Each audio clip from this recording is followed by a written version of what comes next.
Cina telah menyatakan mereka tidak akan sokong BN. Sebelum saya kata apa pun, mereka sudah kata mereka tidak akan sokong BN, dan mereka sebenarnya telah menunjuk sikap tidak sokong ini. Dulu di zaman saya saya dapat sokongan yang cukup kuat daripada orang Cina. Tetapi kita harus ingat bahawa BN ada yang membuat salah, yang menyebabkan orang Cina tidak sokong. Jadi itu kesalahan kita. Tapi walaupun kita salah, kita cuba betulkan. Dan sepatutnya kalau orang Cina bertanya kepada diri mereka, apakah nasib mereka sejak mereka diperintah oleh BN? Apakah mereka menjadi begitu mundur?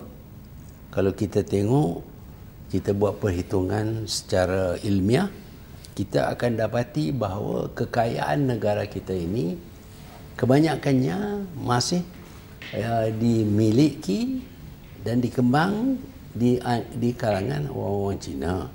Kalau mereka nafi ini, itu menafikan satu fakta yang boleh ditentukan dengan membuat satu kajian ilmiah tentang siapa yang memiliki apa di dalam negara kita ini. Sebenarnya selama BN memerintah, kekayaan orang Cina lebih daripada di zaman British.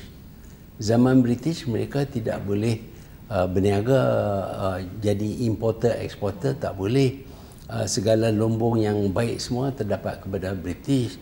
Tanah yang besar terdapat kepada British.